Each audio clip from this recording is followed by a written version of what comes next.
tired as my friend. Where is she, Nicole? Not as tired as my friend Nicole. She's pulling an all-nighter. Oh, Nicole. Bed. So catch us on the recording for this one, okay? Bye, love. See you tomorrow. How Yes. in you, Michael? You up Yes. here? Well, thank you so much for having me here today. I'm really excited to connect with everybody. For a little bit of Okay. context, Michael and I have been connecting through the Love Tutoring Yeah. Festival for years now. Since the And first one. it's the Yeah. first one, and we created the Business of Tutoring Hub together, Yeah. the mastermind. Yes, we did. Um, and watching how you've been developing your ebooks and your programs to support tutors in launching and scaling has been so exciting. The Uh, summit that you created, the podcast you've created are such a credit to your passion and your commitment to support tutors. I know you have a massive following in the States, including our lovely friend Cheryl. And so all credit to you because you're making change in this world. And that's a beautiful, beautiful thing. well, Over to thank you, you, Julia. man. Yes. Thank you so much. No, I'm really happy to be here today. And again, if anybody has any questions as we go through today's topic or want to share anything, please feel free to post in the chat or raise your hand. And it'd be great to connect and talk with all of you about today's topic, which is going to be all about how to build successful tutoring organizations. So this topic is really going to be going into the depths of hiring and training, but more importantly, how to nurture the relationships with your tutoring team to have them stay with you long term. Because one of those issues that comes up a lot is that turnover of tutors, and that can happen quite a bit. And it's like, okay, well, how can we pivot from that? So I'd love to get a little bit about your name and where you're coming from today. And and just if you want to post in chat a little bit about where you are in your scaling journey with tutors, whether you're something you're thinking about doing or you've started to hire somebody or you've already scaled up to a team, it'd be great to see.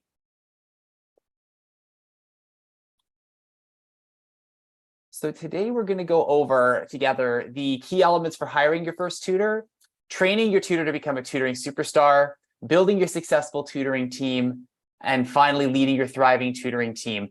And before we go into that first part, I do want to share a little bit about my own journey with doing that. So I started my tutoring company, I Am Success Tutoring, in 2011.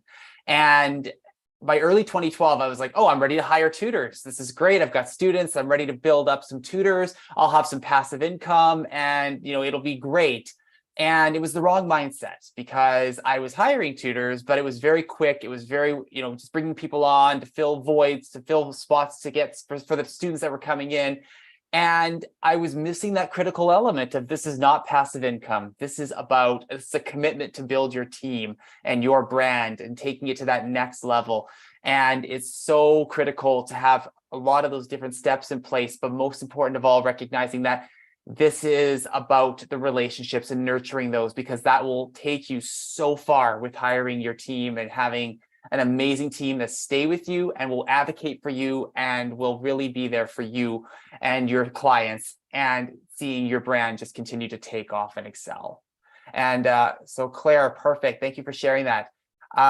So we're going to start with hiring your first tutor.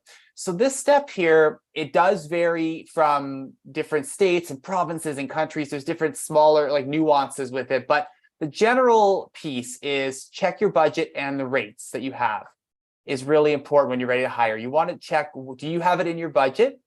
Also check your client trajectory, because there's always been that bit of a chicken and the egg situation of, okay, do I hire tutors and wait for students to show up? Do I get a surplus of students and then I don't have tutors, so I have to take them and then I'm overbooked and overwhelmed?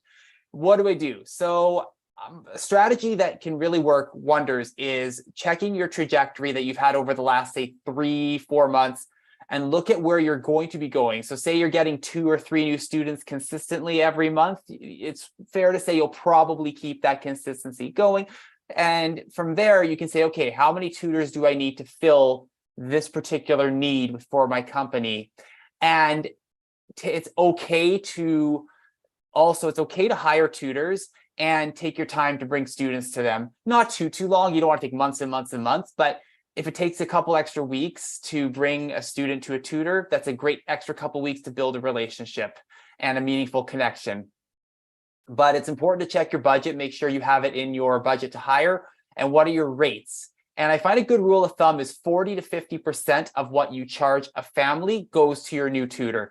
And starting around 40% is great, and then you can incrementally raise it up to 50% as the tutor continues to continues on with you in your organization, has been with you for a long while. It's a nice additional incentive and bonus to provide your tutor with, but it's something that they work towards.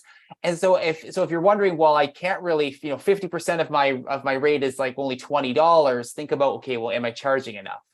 So think of like what's going to be the fair wage for the tutor and what's a fair charge to charge the families. And then it's creating that must-see hiring ad. Be very specific about who you're hiring. I've seen some wonderful ads out there where they're very specific. And I know I used to do this myself. When I started, I did not do this. When I started, I was very generalist. I was like, oh, hiring a tutor for all subjects in Toronto for elementary school. That's way too vague. And you're going to get a million applications and you don't want to be sifting through those all day.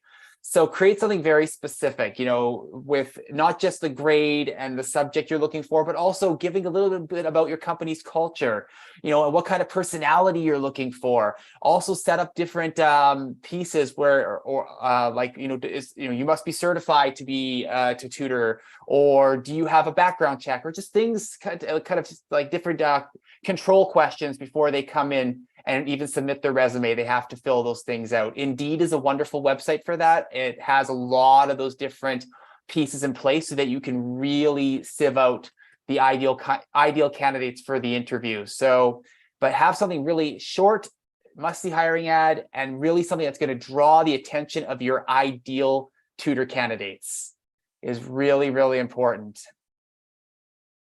And then shortlist from there and set up your meetings. And when you're setting up a meeting, it's totally okay to say, hey, can we have a telephone call or a Zoom meeting for 10 minutes, just to get to know the tutor, because they might have something great on paper that doesn't translate very well in person or online if they're going to be an online tutor. Set up a mini meeting so it doesn't waste their time if they're the wrong fit, and doesn't waste your time if they're not the right fit. But set up those meetings and go from there. And now we go to how we select your ideal tutor. And this part is where you complete your interview with key questions. So for key questions, when I coach other tutors, we go into a fully detailed interview questionnaire. But a couple of sample questions I'd love to share with all of you today that are really important, great litmus questions for hiring tutors. The first one I used for years with every single hire. I always used it, and it never failed me. Was, have you ever had a student who was unmotivated, and how did you turn that around? So the question again is, have you ever had a student who was unmotivated, and how did you turn that around? Because that is a situational question. You're going to have students who are unmotivated. Almost all of us, I'm sure, have had that before. And if a tutor responds by saying, oh, I've never had an unmotivated student. My students are always wonderful and well-behaved and engaged. They're either extremely lucky or they're maybe just very early on in their tutoring career. And it's just something to take note of when you're hiring, because students are going to have off days. We are all human. We all have bad days, off days. And so you really want to get to gauge, how are they going to motivate a student? How are they going to turn that around? Because that's going to be a common thread and common problem with working sometimes with clients. So you want to see what kind of answer they give. They might say, well, I would ask the student how they're doing. I would see, how can we work this out, and just kind of dig deep and figure out how what's going on, and how we can maybe turn that lesson around and work on that student's terms for that day to help have a successful lesson by just listening and being there. That's a stronger answer. You might have someone say, well, I remember I had a candidate say, well, I would immediately go to the parents and say the student's misbehaving, and I would stop the lesson. Ooh.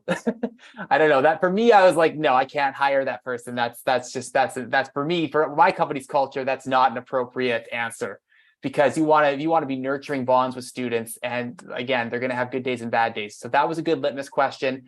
The other one I found very helpful was, why do you want to work for our company? So that was a key question. Again, never failed me. I wanted to hear what the response was, because that question will help you to see, how motivated are these, like, are these tutors to work for you? How engaged are they? And how serious are they taking this interview process? So for example, I had a number of candidates that would say, oh, you know what, Michael, to be honest, I've applied to so many places. I don't know. And that, that gives room for pause. Okay, well, okay, you've applied for a lot of places. That's totally fine, but you don't know. So how serious are you about the position? It's okay if they say, let me think about it for a moment, and then they give their answer. They want to think and process it. That's fine. But if they say, well, I don't know, I've applied to lots of places, that might show a lack of interest. Or if they say, I don't know, I just don't know. Again, that's something to question. Another one that is a bit of a red flag answer, I mean, maybe it's honest for the tutor, but it's maybe not what you necessarily want to hear, is, well, I need a bit of side cash. Okay, but that's not digging deep. Or they might say, I love everything that your company gives. It's such an awesome company. I just love this company. That's a great, booster answer, but why? Why do you want to work there? So it's important that these people are mentioning, and it's great if they mention, I love this philosophy in your company, and it really matches and aligns with what I believe. I want to make a difference in a student's life, and I want to really help them to grow. I want to help them motivate, help them believe in themselves. And I think this is a great opportunity to have a synergy so we can do this. That I got that answer from a tutor, and I hired them. That was a great hiring answer. It was great because they're thinking about the students, they're thinking about the organization, they're thinking about value alignment and all these key pieces that are going to lead to a successful connection. Something else, 60-second Google check is great. Check their references. Criminal background check, again, that one depends on, check what the process is depending on your specific jurisdiction, but criminal background check is an absolute must. Double check that, make sure you have a copy. My rule of thumb was it cannot be older than 6 months. I mean, really, technically, the minute they leave a police station after doing a record check, it's officially old. But having that background check is absolutely essential because you need that for your peace of mind, due diligence, and really, I mean, these people are going in and working with minors. You want to make sure that, and they're working in people's homes, potentially on Zoom, even, doesn't matter. You want to cover that base. And the last one depends, again, and I'll check that question in just a moment, is checking additional IDs and begin training of your tutors. Now, that checking additional IDs will vary depending on again, your jurisdiction and what the rules are. For myself, I was not allowed to check SIN numbers or anything like that, but I was allowed to get a copy of a driver's license or a copy of a university degree or something as proof of who this person is. And for training, that's the next step. So then you start training tutors, which we're going to go over in a moment. So does anybody have any questions so far on hiring your first tutor? And Hannah, I love personality is so important. And Helen, update service is a great tool. Oh, amazing. Yes, for the DBS. Absolutely. Thank you, Helen, for sharing that. Do you have a link for that potentially? You can sign up for it once you've done your DBS within 30 days. So amazing. Once you've done your DBS check. And I think you've got options for that. So email Hannah because Hannah's awesome. Okay, perfect. Thank you so much, Helen. Thank you, Hannah. And Elizabeth, welcome. All right, so training your super tutor. So first thing is signing the tutoring agreement. And again, it's going to vary whether it's an employee, independent contractor, but again, that's all depending on your jurisdiction. But signing your tutoring agreement is important to make sure that both you and your awesome tutor are on the same page, because you want to make sure that everybody's on the same page about what's required, what the steps are, and having all those pieces in place so that your tutor doesn't walk around unaware and you don't walk around uncertain and not knowing what's going to be happening. So that's important to have in place. And creating and reviewing a training protocol with your new tutor. And again, this is something that I work on with my clients now, but something that I was putting together in my training protocol was just really a lot of stuff related to cancellation, safeguarding policies, or supervision policies, it's called in North America, just having those pieces in place, having things related to professional conduct, behavior, because again, it's very important that those things people are made aware of those things. So for example, for myself, like I would have a supervision policy in place. So a tutor doesn't show up to a student's home. The student is 7 years old and no parent or guardians around, and the tutor goes in and tutors the lesson. That can get you into potentially some murky waters. So I just make sure that we had a protocol in place for what happens in the case of a parent or guardian's absent. Cancellation policies, that tends to be, again, a bit of a sticky issue where a family cancels last minute. Do you pay the tutor? Do you not pay the tutor?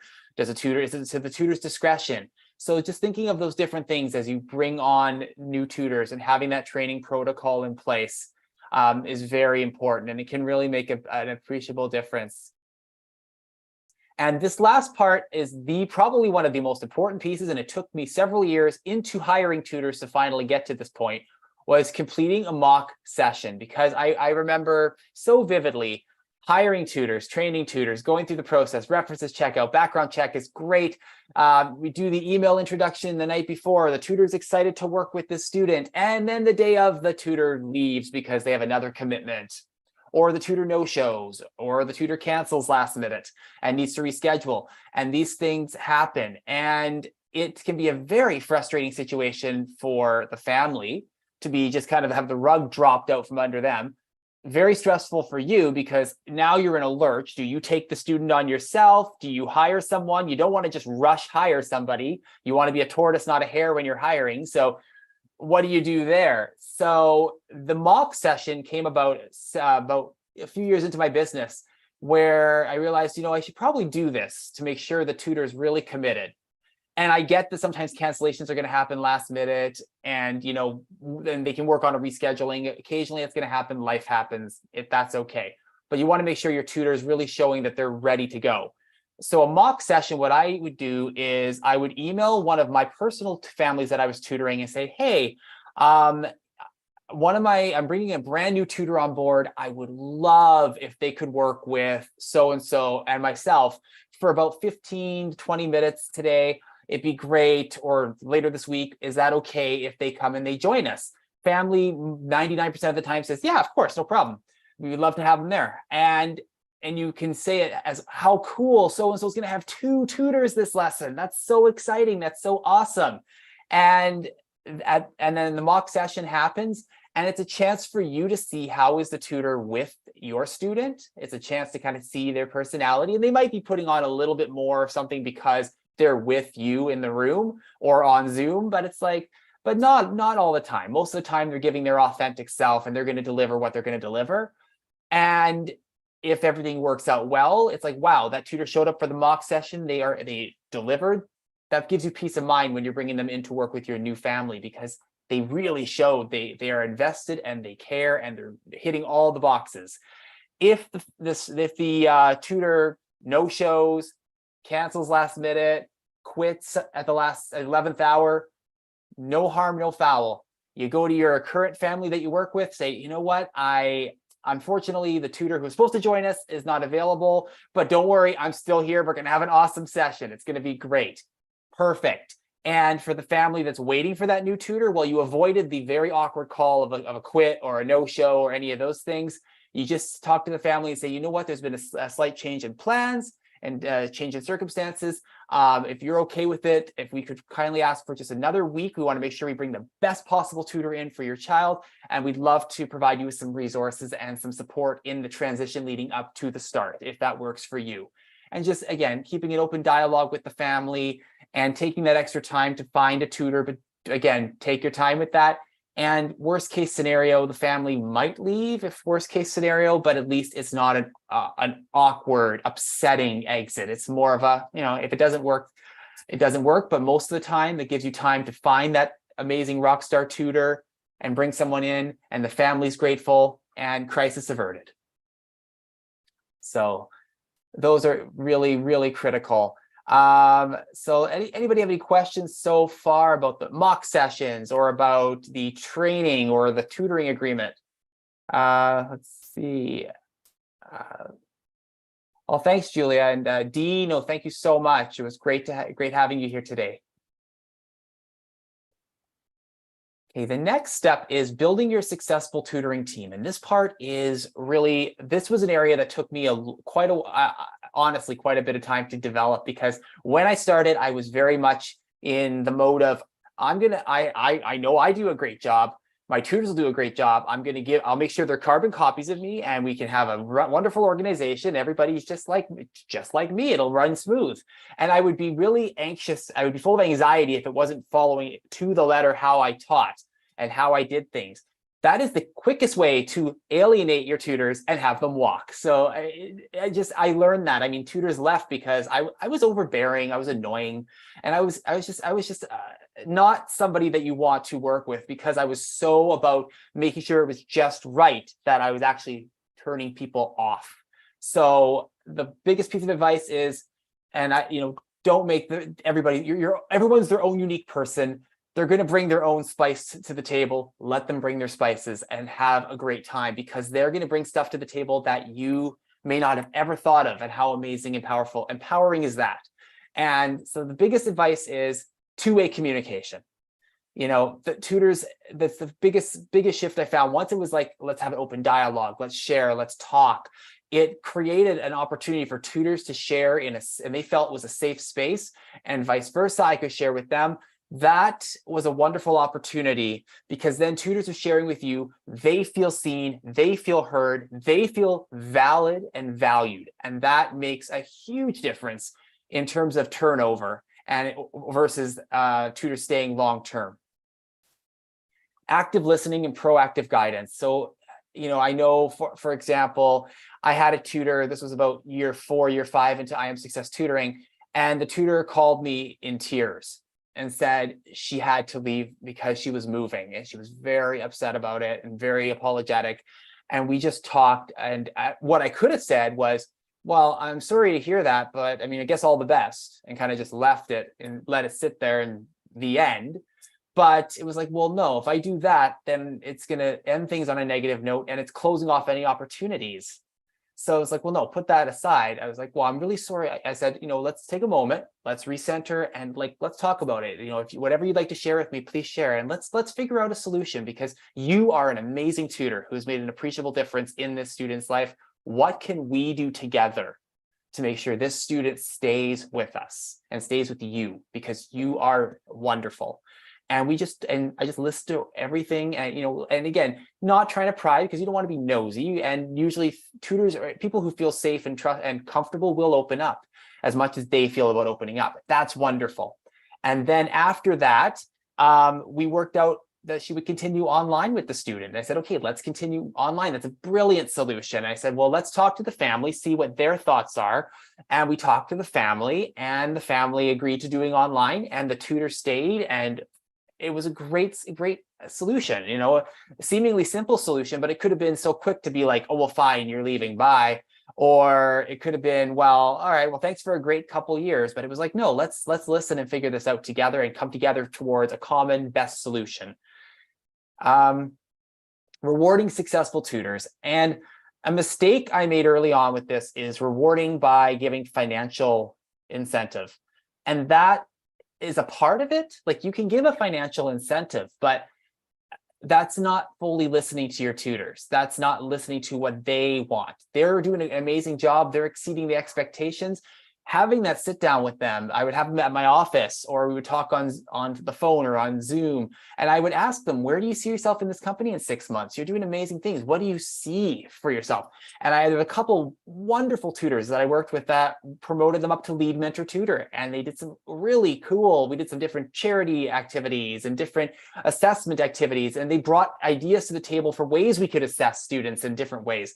How amazing. So that's rewarding successful tutors by giving them additional responsibilities, talking about what they would like to do in the organization to keep the organization continue to thrive, giving them that voice. And yes, of course, you can add the financial incentive, but don't just start with the financial incentive, and don't just end with the financial incentive, because people, you can be as nice as you are to them. You can give money.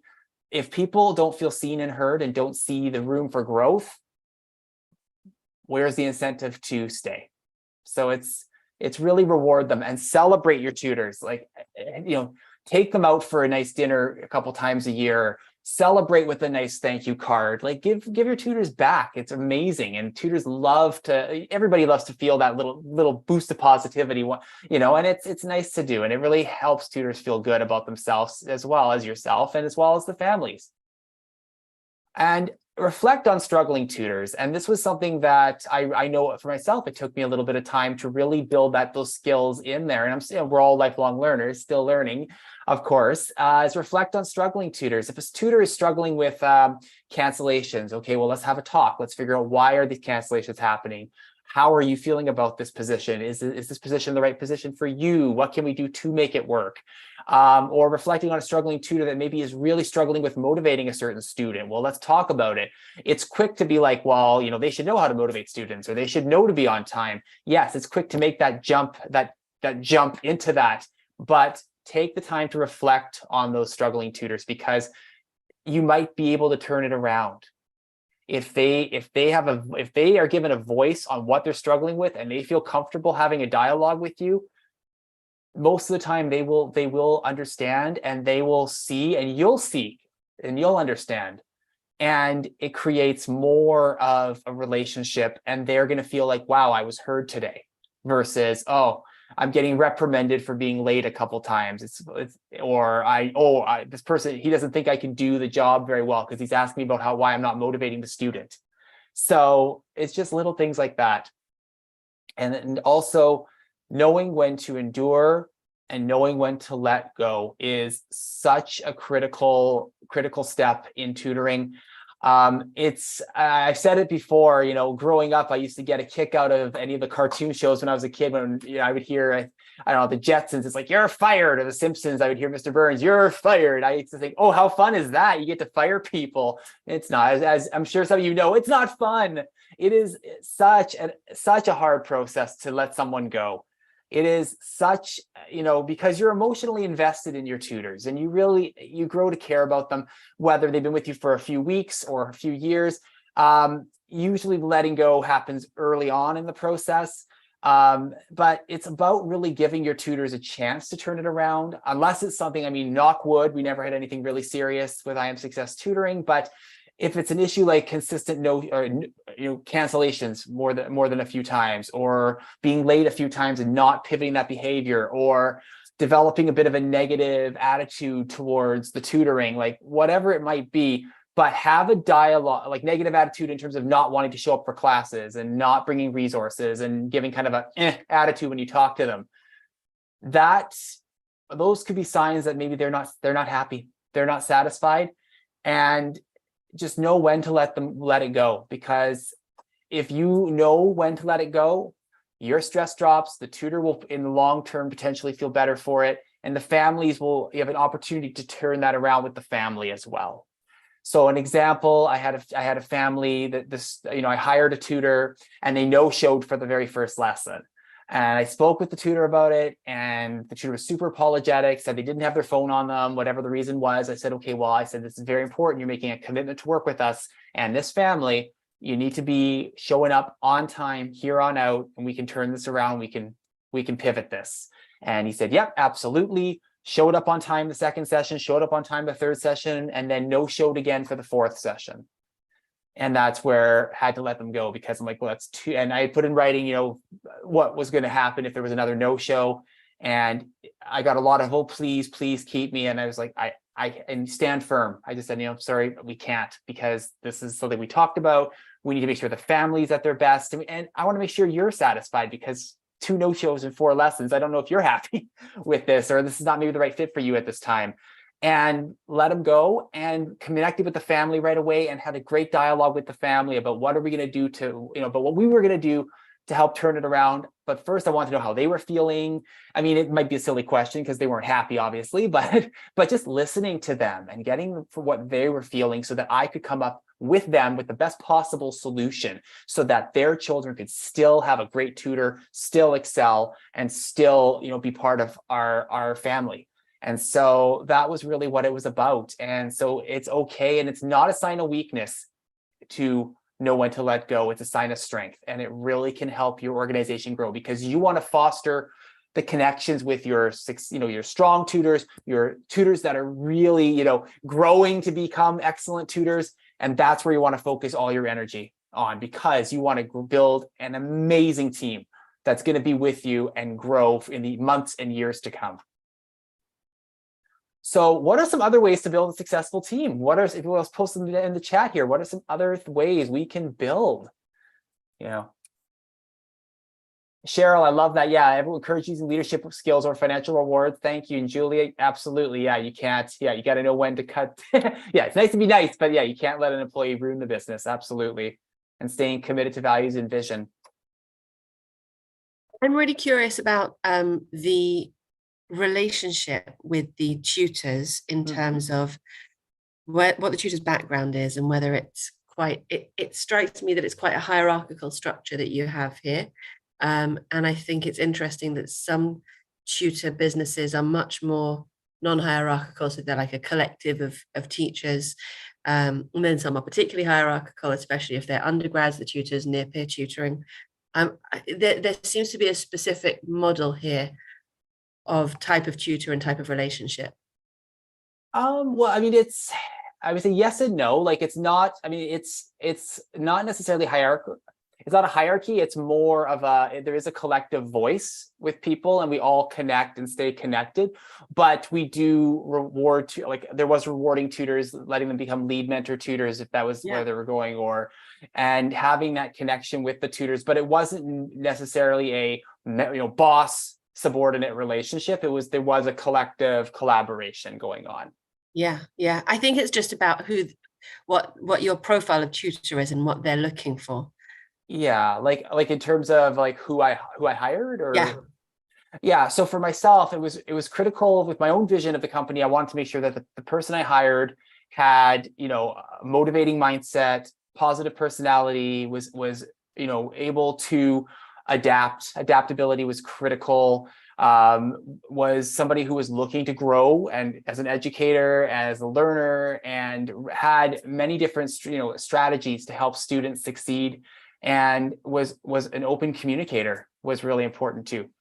So those are really much more about personality traits than they are about where they are in their life journey. Yeah, because I had some tutors, I remember one day I had an interview, two candidates for a position. One of them was a PhD in education that had multiple years of tutoring experience, and one was actually in the faculty of education and had been tutoring for a few years. And I went with the latter because they had the personality that I thought would be an ideal fit for the clients we had. Versus the other individual was wonderful and sure a great educator in their own right, but just didn't have that personality. They were the one who said, I would tell the parent right away if the student was not motivated. So very, very nice. No, again, nice person, but just not what would be the right for the vision. So but again, that was for I Am Success Tutoring. That was for my particular group of families. It varies. Every organization is going to have its own vision, its own mission, its own what they believe is the best for their families and for their brand. Sure, absolutely. Thank you. Awesome. You're welcome. And Mira, I love what digital staffing space. Absolutely. End of your questionnaire for feedback. Oh, love. Celebrations, positive culture. That's great. And actually, Mira, you nailed it on the head about having end of the year.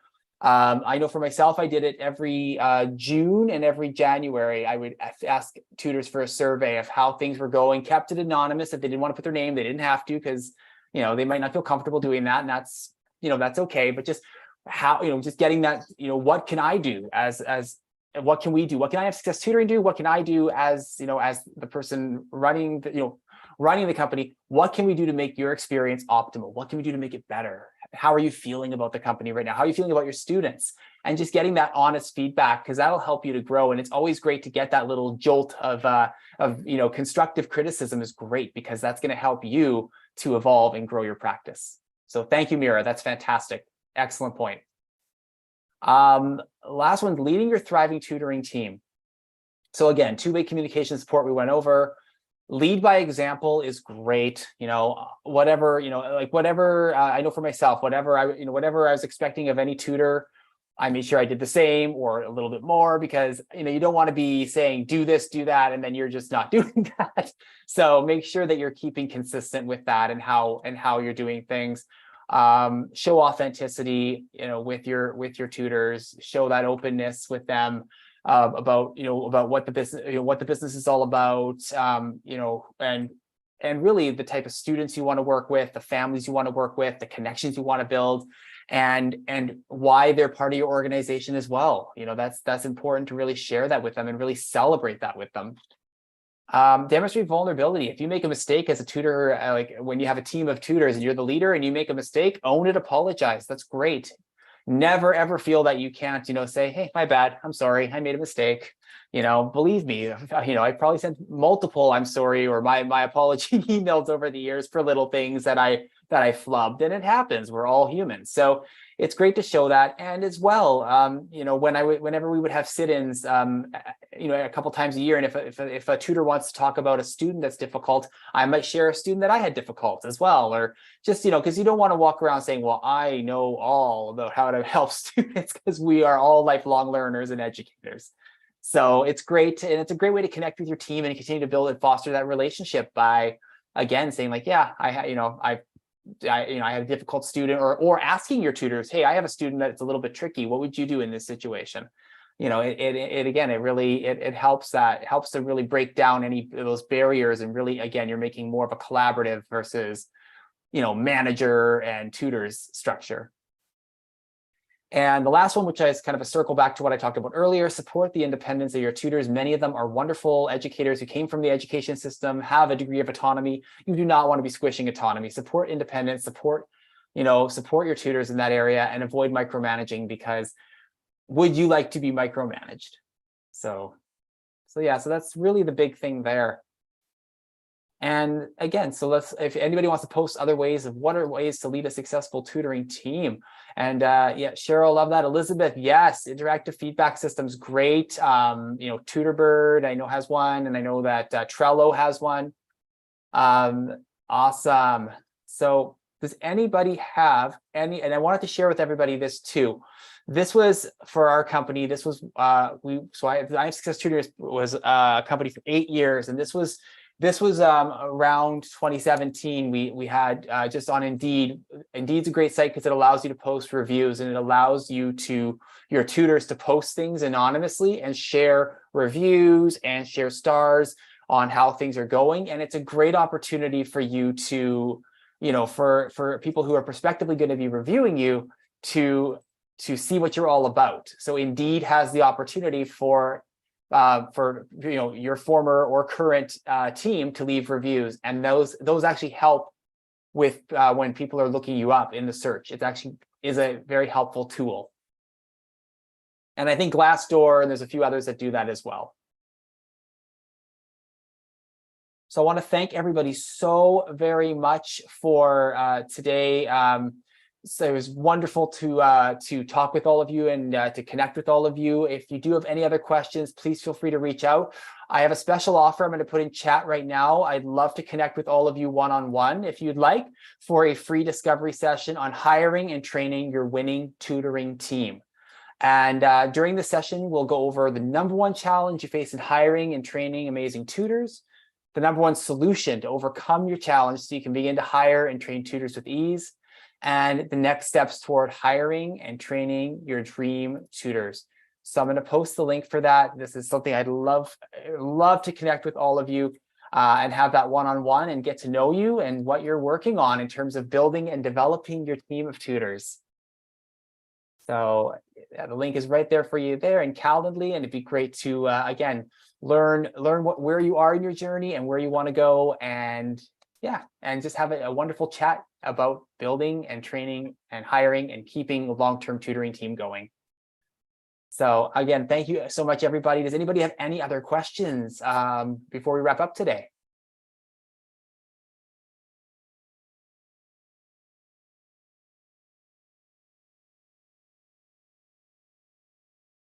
Okay, well, I want to thank everybody so much for coming. And as always, make it a great day, everybody. Thank you so much. Thank you so much. Thank you so much, Michael. We have a few minutes for everyone to have a comfort break if you wish to. Michael, I'm going to keep you here in case anyone is feeling like they want Sure to chat thing. instead of bring their questions live and to the forefront. Are you okay with that for another Of course, 10 minutes? absolutely. Everyone can. Yeah. Yeah, you got your coffee. Is it coffee or tea or It's tea. Yeah, green tea. green tea? Mm-hmm.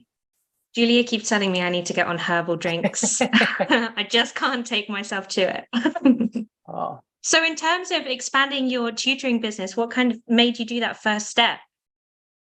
For first step, it was I was hitting a ceiling with the number of students that I could take, and I wasn't at the time interested in the group tutoring model. So it was one-on-one, and I was like, okay, well, I've hit my own ceiling, and I was like, I need to bring a tutor on.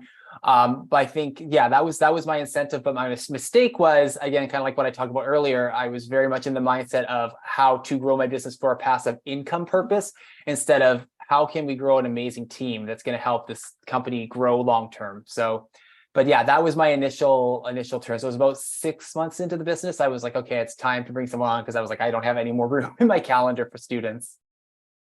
And that's a nice space to be in rather than kind of increasing prices and locking yourself out, I guess. Mm-hmm.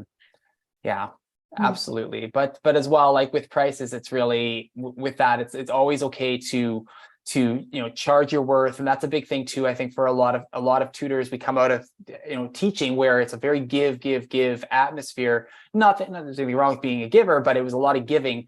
And there is teacher guilt.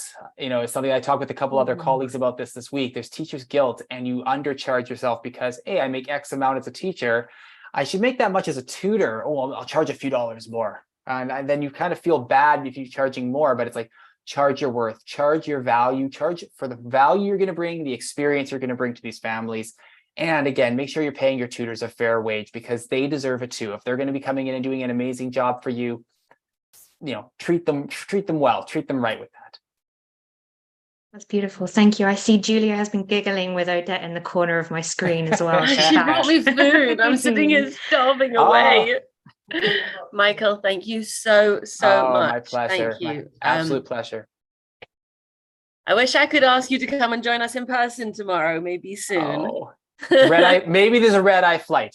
Yes. Maybe. That's the only downside with hybrid, is that I can't get you guys over just yet. Dare to dream. Just yet. So what we're going to do, guys, now is take a break, an actual break, because we've been grafting today. And Joanne Kaminsky is going to come back is going to come here at 4:45. We're going to run one more lovely session with her. I've just been helping Hannah to prepare the thank you email for today. It's going to go out to all participants to sum up what we've been doing today, and to make sure that everybody has access to all the links and recordings and all those sensible things. But what really strikes me about what happened today was that we shared our journeys, and we found the overlaps, and we found the intersections, and we found the alignments. And I feel like now we're walking a path together, and that the rest of Love Tutoring Festival, we've spoken about celebration, and we're talking about being courageous. And I feel that there's a process of courageousness that Lauren and I are on at the moment, right?